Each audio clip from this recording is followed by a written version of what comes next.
Hey, you guys, welcome to the Meta Mind Shift Show. I'm your host. My name is Technikole. Welcome, you guys. I'm so happy that you're here. I'm so happy that you popped in today. We are definitely going to be talking about the big news that just happened today, and that is Meta Connect. It happened. At this time last year, Facebook came out and they told the whole world they were building the metaverse. And this year they doubled down on that idea after a year that has been strife with cuts and with pains and with boringness and with gains and with educating people and re-educating people about what the metaverse is. Facebook came out and undid the whole thing. And they said, we're still doing exactly what we said we were doing, and we're going to have you in our metaverse forever. And we're doing it this time with our partners. So we're here to unpack all of that. Today is October 11th, 2022, and you are here with me. My name is NiKole Maxwell. I am the CEO of Black Multiverse Enterprises and the founder of the Blackverse community. It is a metaverse community. I am also the owner of Technikole Consulting. All of those things have a mission to make sure that you understand that there is an option when it comes to the metaverse.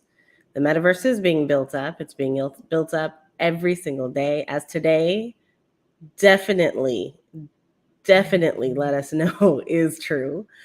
We are in a space where the future is being built right now.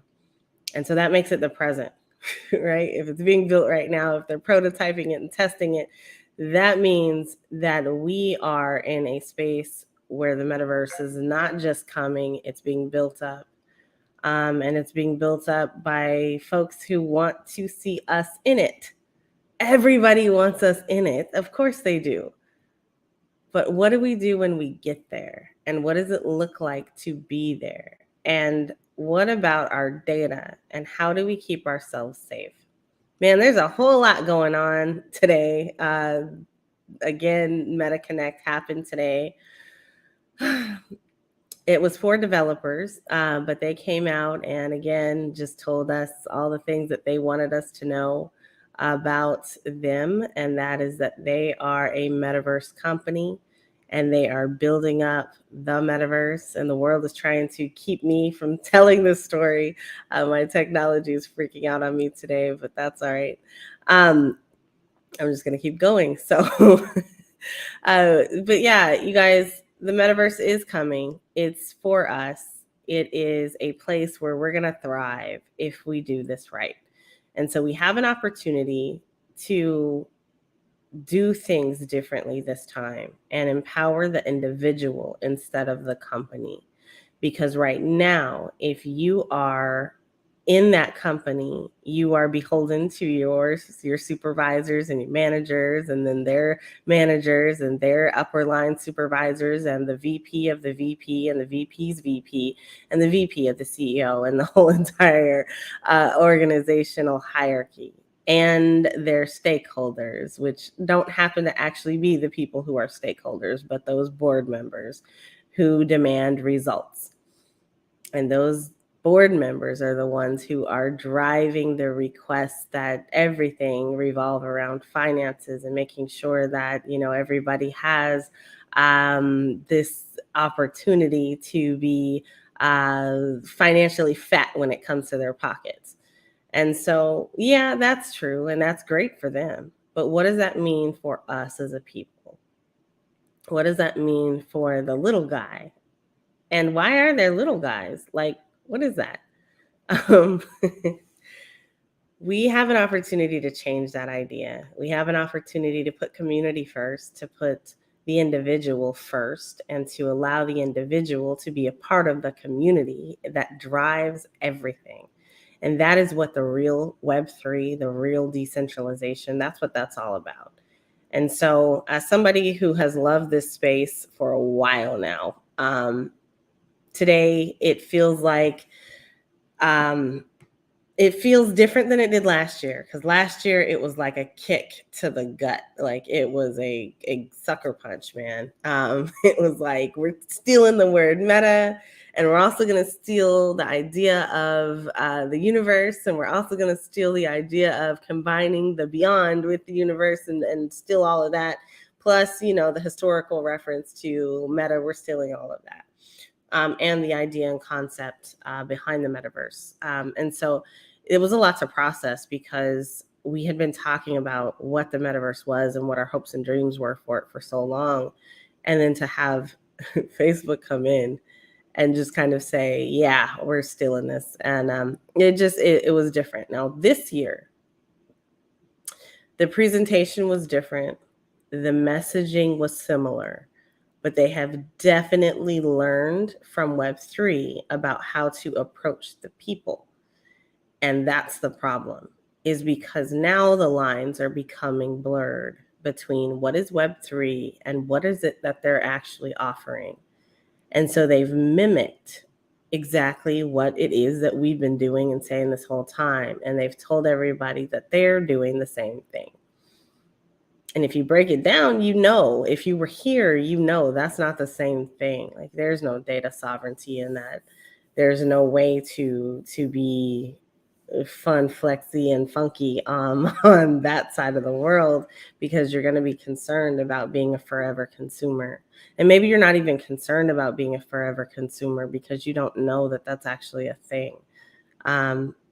We don't want to be consumed. And I think that it's really important that people know that they have a choice, an option to not be consumed.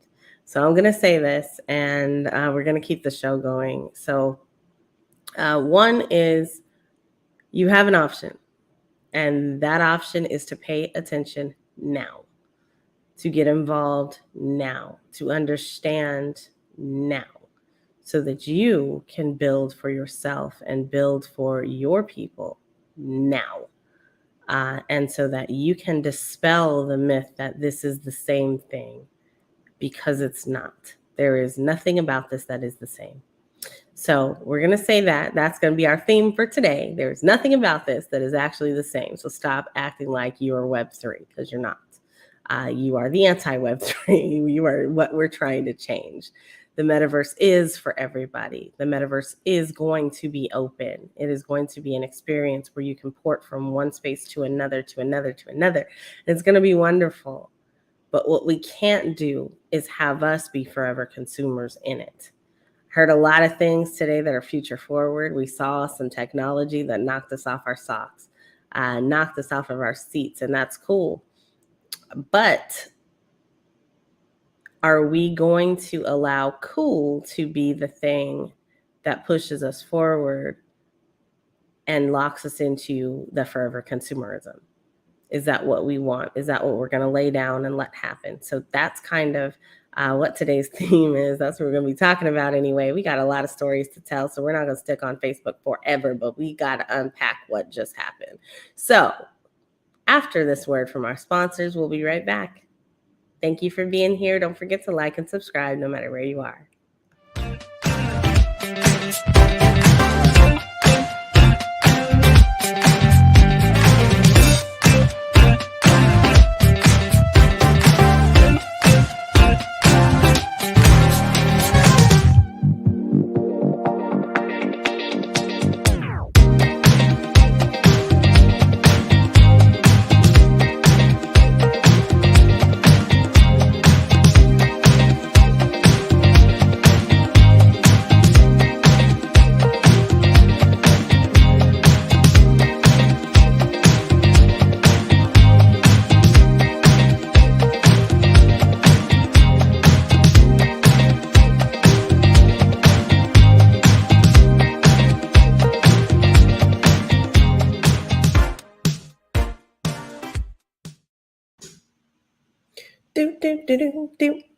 We got one more. Stay tuned.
Welcome back.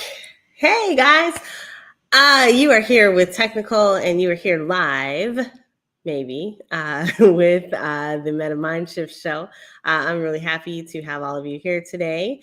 And we are talking about the news. That is what today's show is about. It's about the news and the headlines and things that are going on. We may get around to doing a little activity, but I want to really focus on giving space to this moment. Today, this time last year, Meta came out with Meta Connect, and they showed the world what Facebook was doing in regards to the metaverse. And they came out and told the world they were the metaverse. And so, because of that statement, lots of people, first of all, believe that that's the metaverse. Second of all, they believed Facebook was building it. And third of all, they thought that that was the only thing that that could possibly be. So because of the reach that Facebook has, so many people walked away, and now everybody kind of thinks that, hey, whenever you say metaverse, you're thinking about Facebook. But guess what? That's not true.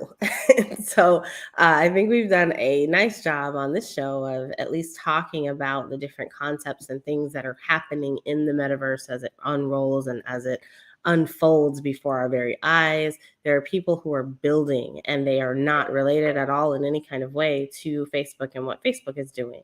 So first of all, I have a directory, and it is a list of over 30, 40, probably. If I sat down and had some more time with it, it would be up to 100 different metaverse experiences.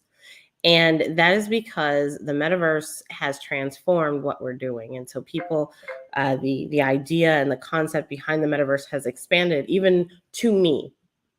So when I first started talking about this, I was very adamant that it had to be AR, VR, MR, XR.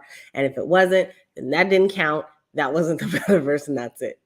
But I have even tailored my own opinion of what counts as a metaverse now to me. So I've kind of expanded that. And so it is now anything that is a virtual space where you are represented by an avatar.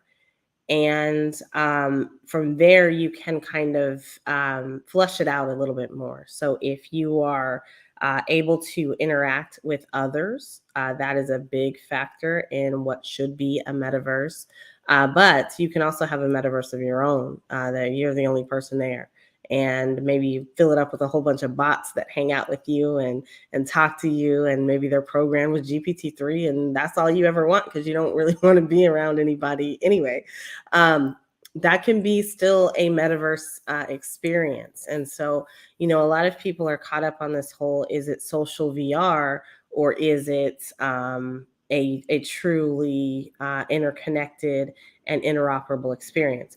That's the part that is not real yet. So it happens in instances like you have the ability to be interoperable in some things.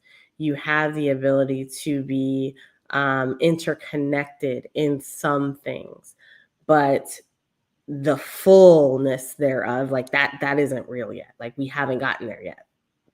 And so I think that, like I said, like my opinion of this has evolved a little bit. I've always been of the mindset that it's the interoperable and interconnected metaverse that is the capital M. I actually coined that last year, but I've heard other very famous people saying it. So thank you for making my saying go global. I appreciate that. But, it's the interconnected and interoperable piece. And to me, I've always said that the metaverse with a capital M is like the infrastructure that binds everything together. So it pulls it all together. It's that technology that you don't even know is there as a user. And it's, or you know it at a very high level, like you have no idea what the intricacies are of it. It just works, right? So it's kind of like your foundations of the pipelines, or if you think about data and fiber optic cables and things like that, you probably have no idea how that works unless you're in telecom some kind of way, but it just does. And so, you get a phone line streamed to your house, or you get your 1FV, your home phone line sent to your house. or flat rate business line. That stands for is 1FB. So you have all these different things that just work, and you have no idea. You're kind of oblivious to it, and you just take it for granted that it works. Well, we're at the foundational stages where that's what's being built out right now. That interconnectivity and interoperability between systems, between platforms, between people, that doesn't exist right now. In some things it does. It's kind of like your home Wi-Fi. Like that absolutely does work, but you don't have that work all the time. And you certainly probably don't know how it works, especially if you're not somebody who's engaged in telecom. But it does work. And so at some point in time, it didn't work. If you think back, we used to have those rotary phones and used to go 9, 1, 9 and used to wait for it to toggle back. But we eventually got to the point where now you have a cell phone and you just click somebody's little face on your phone and it calls them right up. And before that, we got to the point where we could speed dial. And after that, we got to the point where now I can just say somebody's name and command my smart bot, my smart home device to call somebody. I can't do it now because it would actually do it, so I'm not going to do that. But, we've evolved and technology has evolved. We are at the foundational stages of the metaverse. And so, man, we have come this far. And it's a really cool place to be right now. And last year at this time, we were in this moment of awakening. There was this energy. The energy is still there, especially in Web3. But there was this movement that it was like, yo, I'm a part of something and I'm a part of it before the world knows. And then Facebook came out and told everybody they were building the metaverse. And everyone woke up, sort of. Now, when I say everyone, I mean people who were paying attention, because you got a lot of people that still aren't paying attention. They have no idea. They've never even heard the word metaverse. So let's not pretend like everyone woke up, because they didn't. But lots of folks woke up that day. And then further, as we went into last year, more people woke up, right? So Forbes came out with, or Citi and Forbes, a couple people came out with the ability to, they came out with the idea or the numbers behind the thing, right? And so then a whole lot of folks piped up. Then it was like, oh, the metaverse is $1 trillion. That's the future? Oh, okay, 1 trillion, really? Citibank, really? 1 trillion. Okay, so now you've got marketing people. Now you've got teams of giants coming, right? And so we've seen that evolve and unfold over this last 6 months. You've got at least, where are we at? We're the last 10 months, because we're in October. You've seen the major companies set up teams, get their metaverses in place, file patents and trademarks and all sorts of things. And people have really come to a place where it's like the big companies are now aware of the metaverse and the potential behind the metaverse. And so they're building things, and they're building them in traditional spaces and calling them metaverses too. And so pieces of that are metaverses, like they're virtual experiences. Some of them are immersive virtual experiences. Last week, we saw Walmart. I think it was last week, we saw Walmart come into Roblox. And Roblox was like the place for kids. Why is Walmart in Roblox? That doesn't make sense, does it? Because a kid doesn't have a wallet. A kid doesn't have, like, they shouldn't have. I mean, they might have allowance, but Walmart size allowance, like Walmart is Walmart. Walmart is the giant, right? So why is Walmart in Roblox? Like, that doesn't make sense.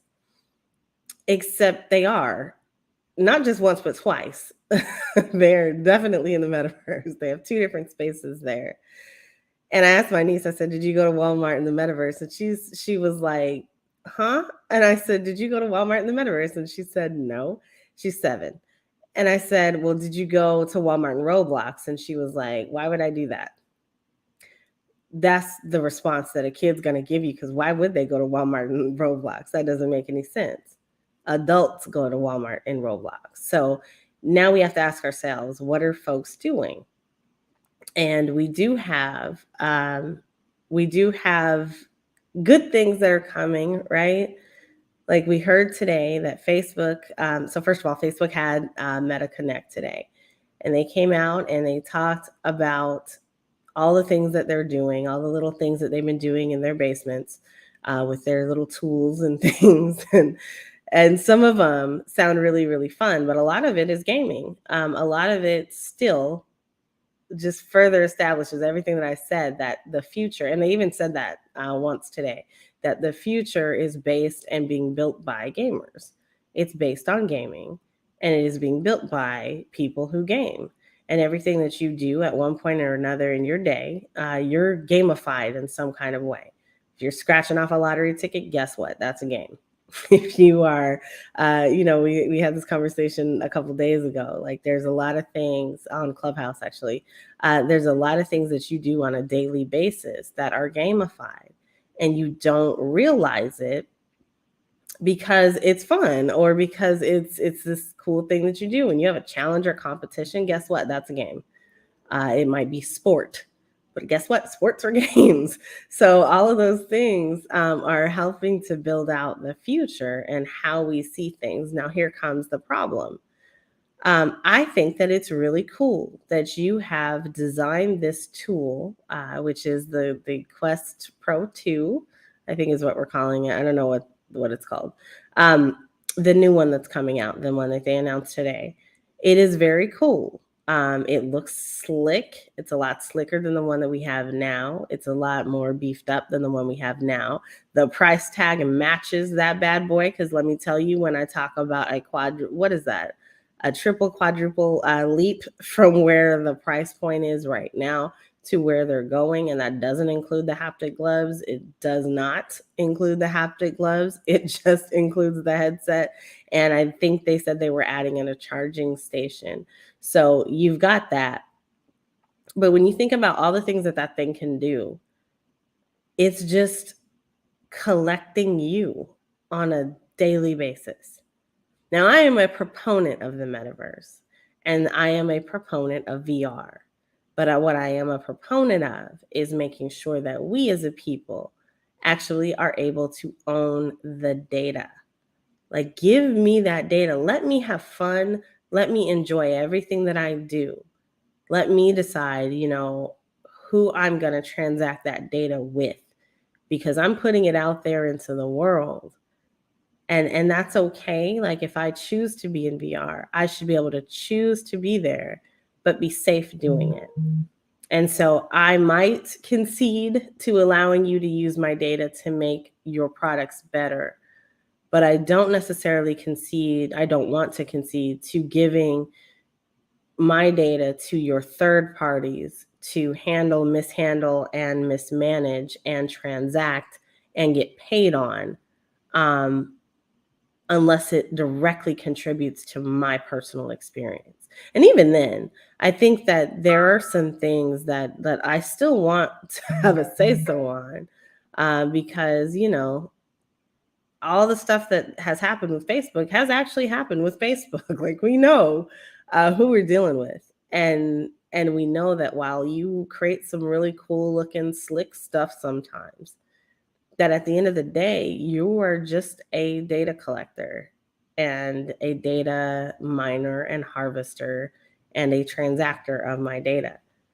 So I want to opt out.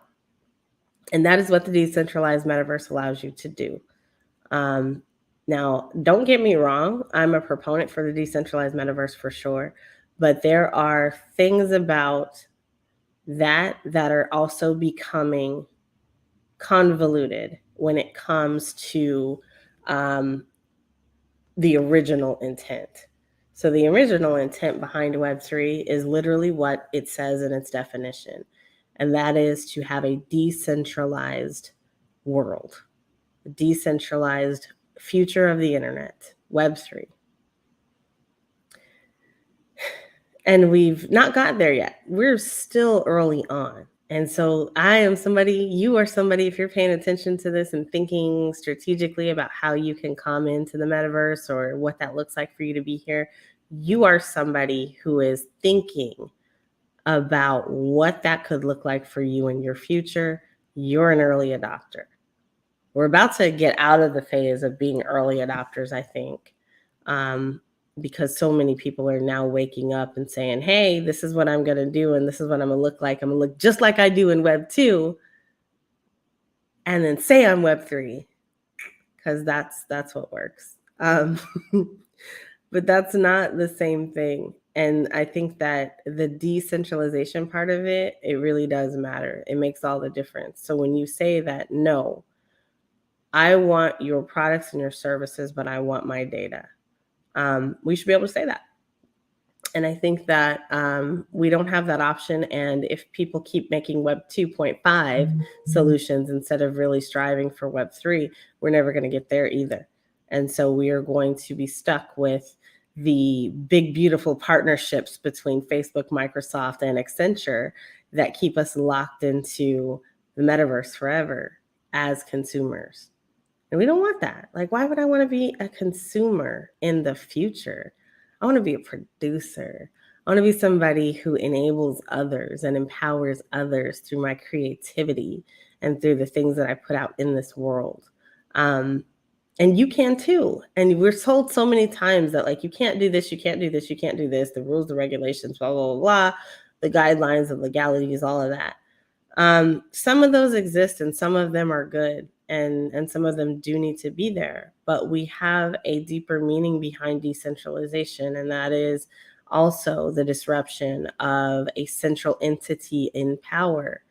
And that central entity in power, it's like, yo, we have options to fix that. Like, we have some really good options to be able to fix that, as a matter of fact. And they are things like DAOs or DACs, decentralized autonomous organizations, decentralized autonomous corporations. And while I may not be a fan 100% of a DAO, I've seen DAOs do pretty amazing things. And so, we have an opportunity to change. And if we don't know that we can change, we're never, ever going to get there.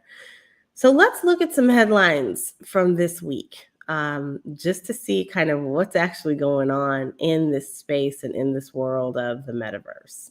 Let's take a look. All right. So yesterday, Multiverse Labs launched the government-backed Metaverse City in the UAE. Now, the UAE has been on a mission to get themselves in a position where they can be known as the metaverse place to go to, like the joint, the Vegas of the metaverse. Like, that's what they wanted to be for a very long time. And new Metaverse City is dubbed Sharjahverse, I don't know how to say that.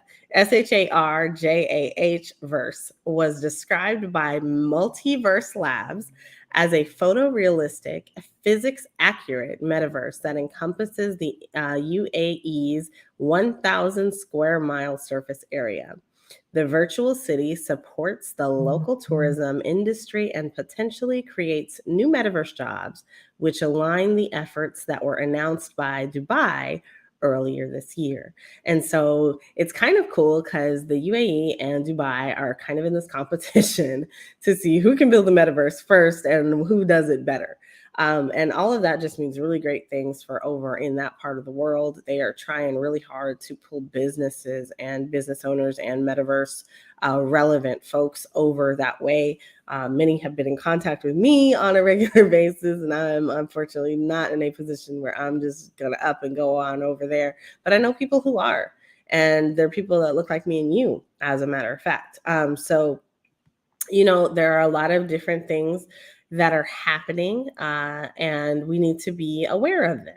And if you don't know that Dubai and UAE are building up the metaverse and they're literally in competition, and those are entities, those are big states, big countries, big entities that are out there that are saying, hey, we're doing this and we're doing it big.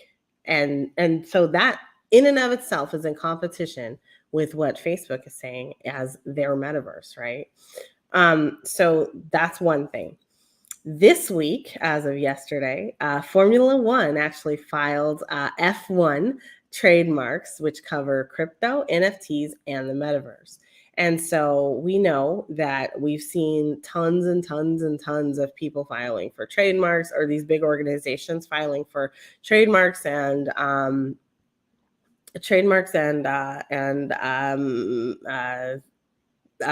patents and things like that for their metaverse experiences, for their entities in a virtual space. Like all those things have been rolling out since last year at this time. And so they are looking, Formula One is now looking to establish itself within the Web3 ecosystem in 8, not 1, not 2, but 8 trademarks that it filed globally and recognize them as F1. So they cover cryptocurrency, NFTs, crypto marketplaces, retail stores for virtual goods, blockchain financial transactions, cryptocurrency trading, mining, and more. So, wow, they just laid out the whole gauntlet and said, boom, we're coming. And so I can't wait to see what that looks like. But again, there's some really cool things when you think about racing in the metaverse, or you think about racing in gaming, because that's literally what this is all based on. And think about possibilities for F1 to come to, or Formula One to come to an immersive virtual space, or even an AR virtual space. Like think about like if you could drop a little AR race car around your living room, or recall back to the days when little boys used to get trains. And they used to have those trains that would run on the tracks, and there were like those really cool things like back in the day. Think about if you could do that with race cars around your house instead. And it's be virtual. So like there's no cleanup at all. That's like the best thing ever for moms. And stay-at-home dads, of course. So this week in the metaverse, now this is what is ironic to me. So this week in the metaverse, actually, this was announced 6 days ago, so almost a week. Meta makes really deep cuts, and our NFT sales dropped 60%. Now, we all know that we are in this winterish market. Things are down heavily, heavily since this time last year when they were up super high. But Meta has rolled back its plans to expand into New York, and they did major budget cuts. And so we've heard these before. So this article is saying that it was the first time, but I absolutely remember them talking about budget cuts not too long ago.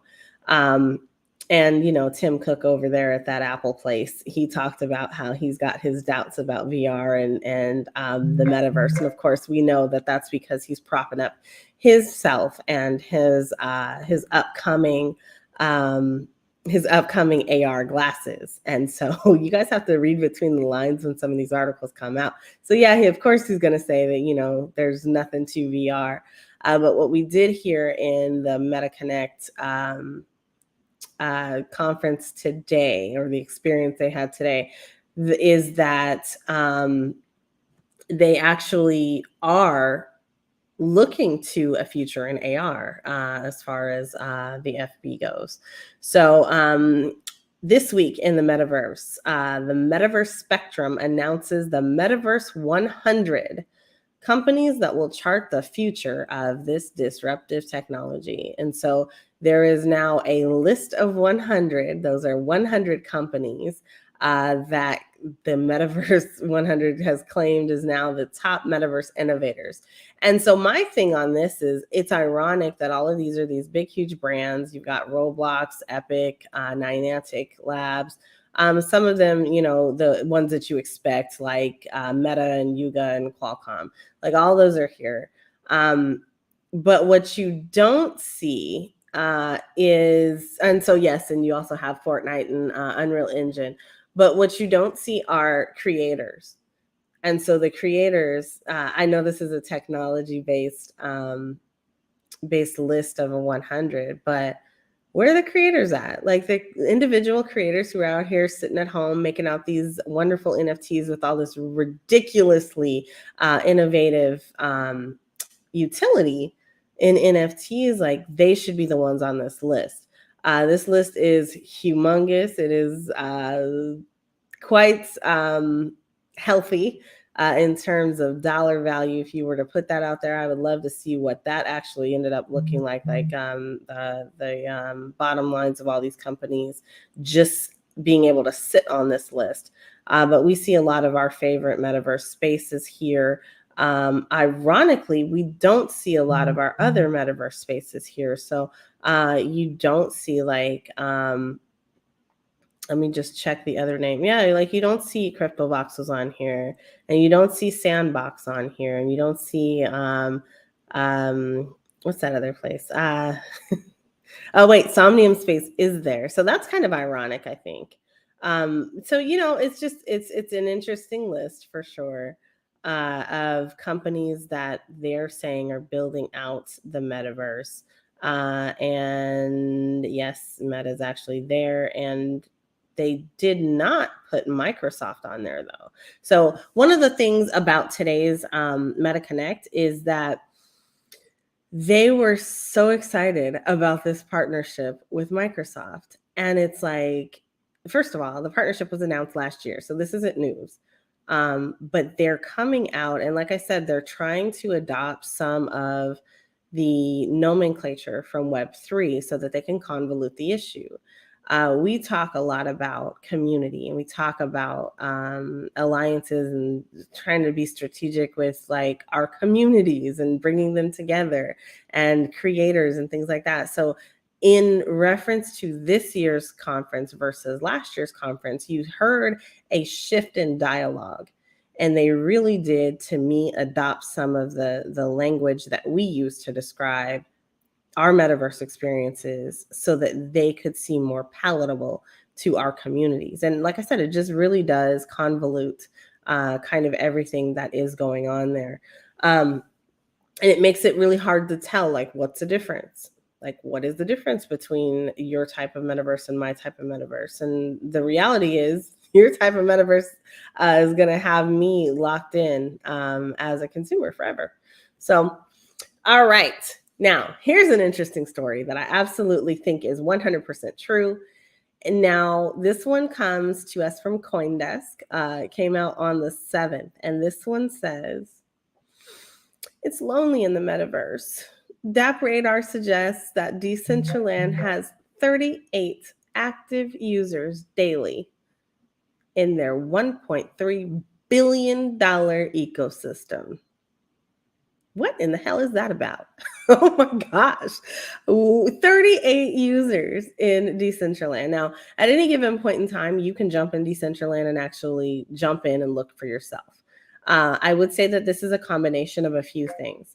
One, the data is skewed. Two, it's probably not looking at blockchain, right? So if you are in Decentraland and you are coming into Decentraland for the first time, you can sign in as a guest. Actually, anybody can sign in as a guest. So I'm interested to know if they took a look at data behind the scenes to actually make this suggestion or what. But basically what they're saying is that both of the platforms, so both this and Sandbox, so Decentraland and Sandbox have less than 1,000 daily active users. Now, even the worst game on its best day has more users than that. And so I think that there's something askew with this.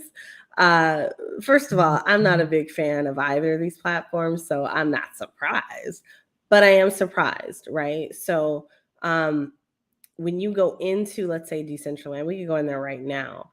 You are loaded into a world that is it's somewhat open, and so you're seeing all the people around you. So you're loaded into this this area where it's kind of like the landing space or almost like a lobby, but it's not a lobby because it's outside. So it's like a garden almost. But you see like teleprompters that will allow you to go to where you're going to go to. So you can click a place and then jump there or port there. Okay, so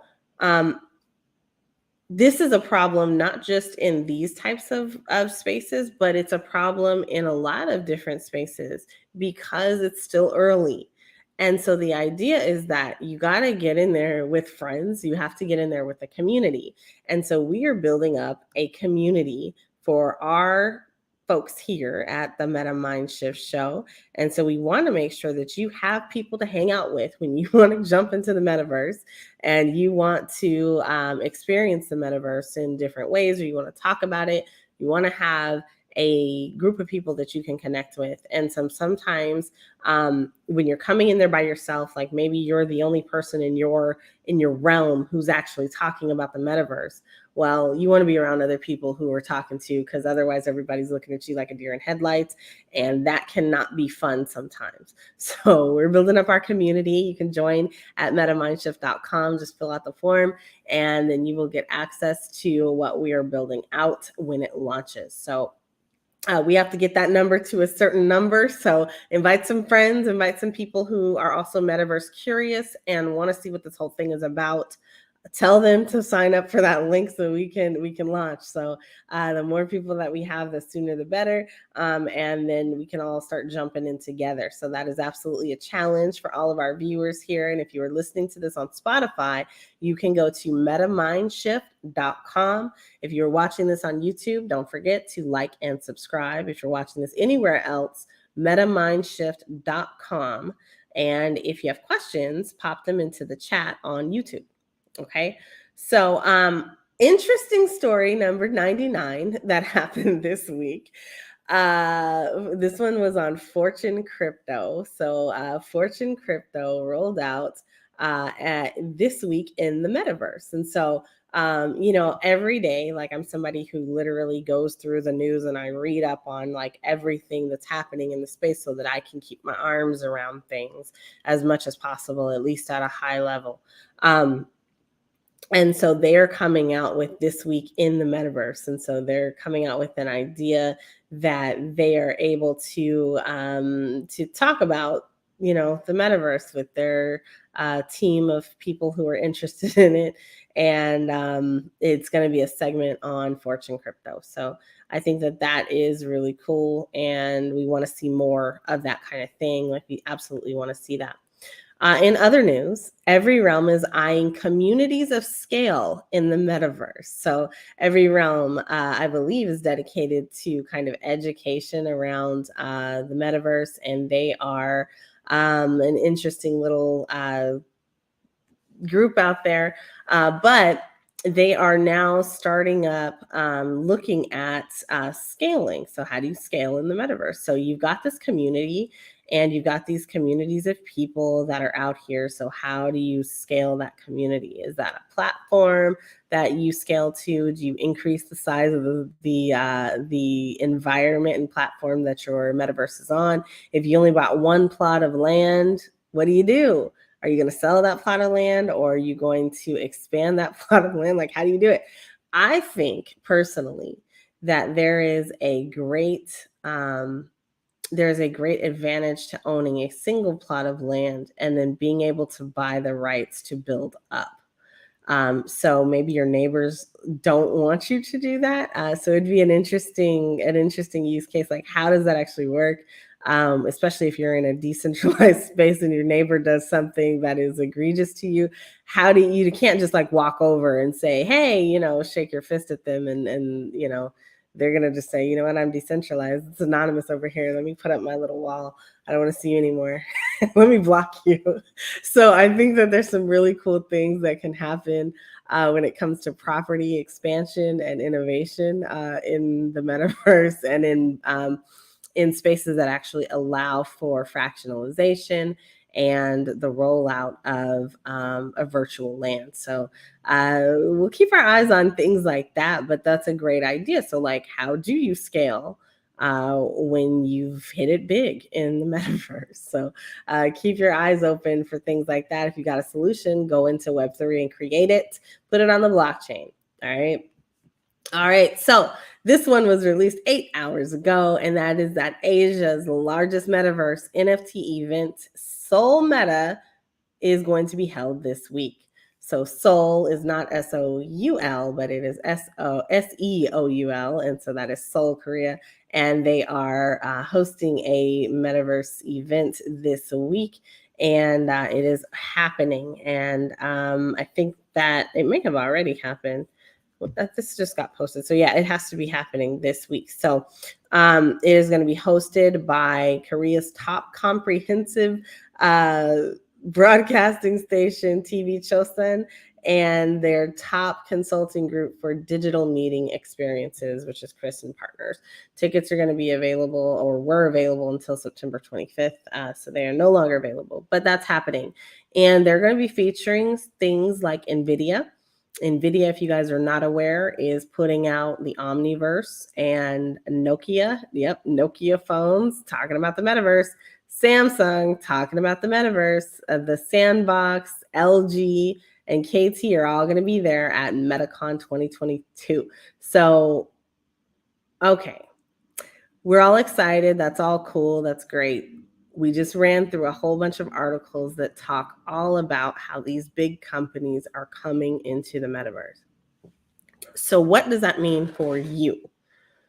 So that means that if you are an individual, that you have a choice to make, and you have a choice to make for not only you, but also for your business. If you're not one of those big entities with billions of dollars to throw around and kind of stick at walls and see what sticks, you're an individual who has to decide, do I want to go with the okie doke, which is what they've been giving us for years? It's very fun. It's probably going to be very cool as it goes forward.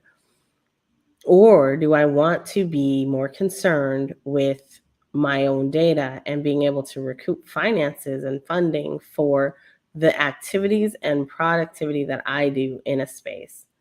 So you got to make that decision. And it's not an easy one to make, I don't think. For me, it's easy, right? Like I'm good making that decision because I know kind of what happens behind the scenes with some of these databases. But Facebook also talked quite a bit about this Neuralink idea. And so just to be clear, NiKole Maxwell is 100% not a fan of any neural anything linking to me and my body. I don't want that. That's not what I'm talking about when I say the metaverse. I'm talking about the technology when I'm talking about that. But there are entities that go one step forward. Now, Facebook was very open when they said that they were in testing and that they had a demo ready of technology that you could put on your wrist. And as you moved with, they even showed it, as you move with it, it begins to learn you. And so at first, you have to kind of move your wrist. So you're moving your wrist, and then you're seeing the object change in front of you. It's adjusting to the way that you're swiveling your pen if you're writing your name. And then as it's progressing and as it gets more in tune with you, it is learning all about you and what you do. And so it's acquiring and collecting that data and processing that data.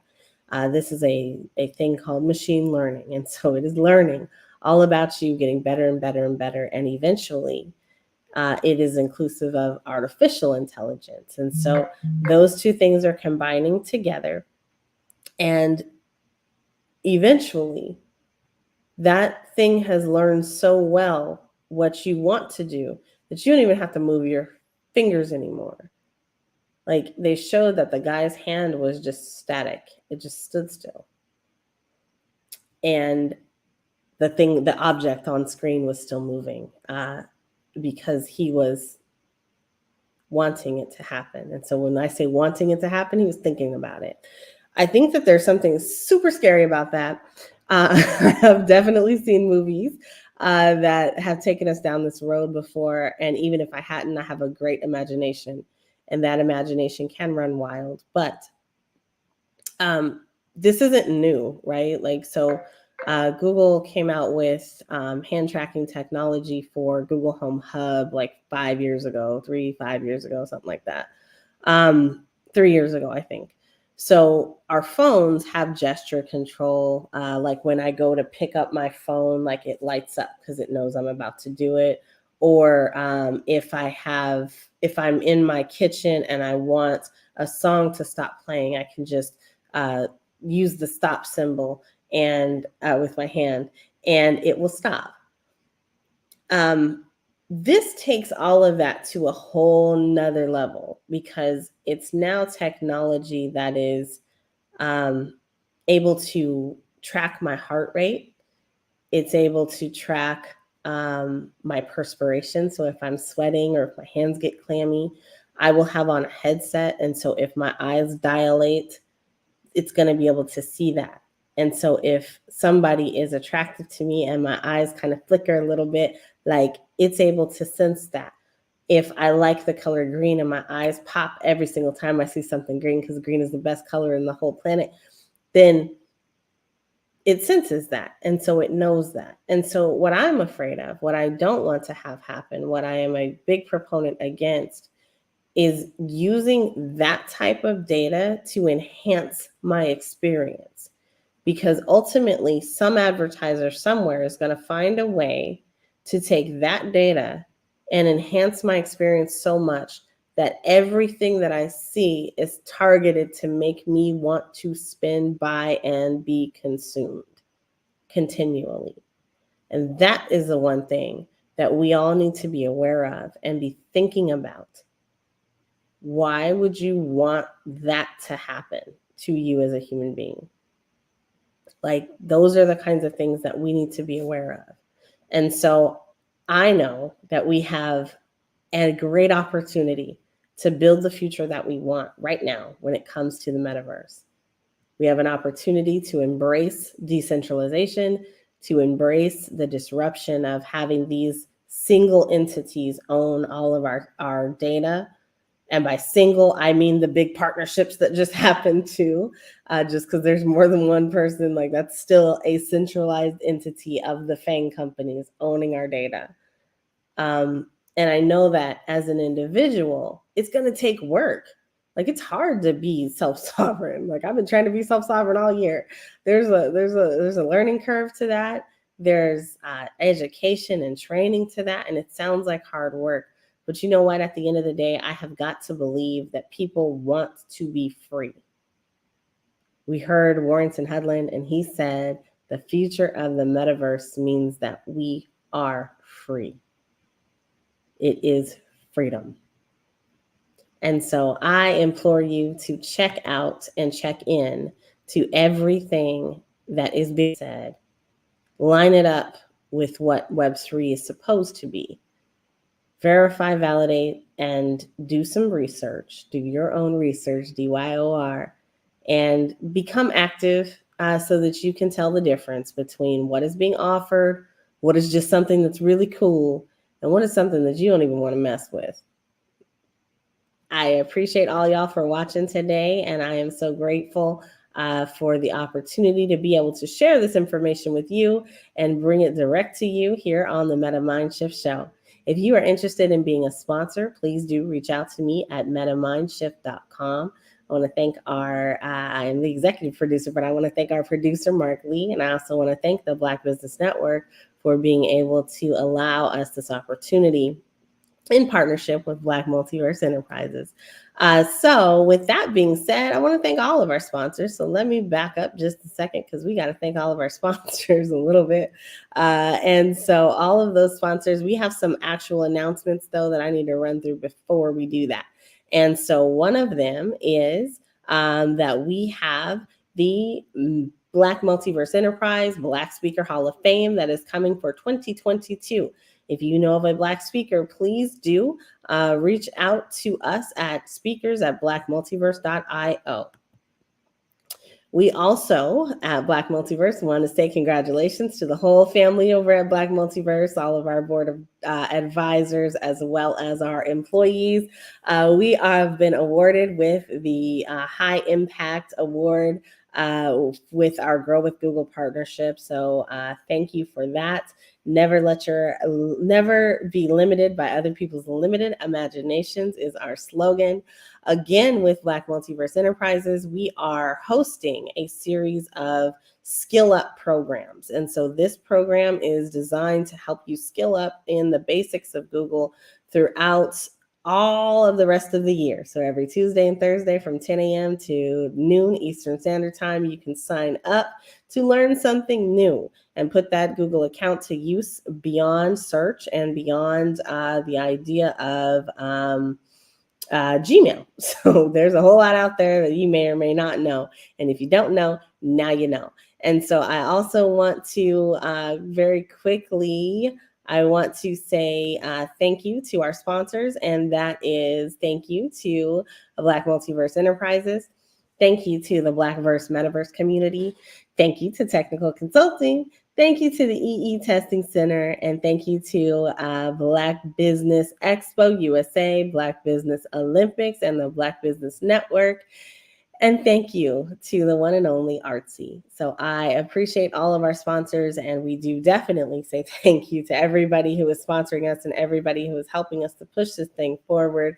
You guys have a great rest of your day. Have a great rest of your week. If you would like to know more about the metaverse, if you would like a one-on-one consultation, you can certainly reach out to me at any point in time at metamindshift.com. You are able to reach out and connect, set up a 15-minute quick connect conversation, and then we can see where we go from there. Catch us next week, and don't forget to like and subscribe wherever you are listening. Thank you so much, and have a great rest of your week. This is NiKole, and my voice is resting.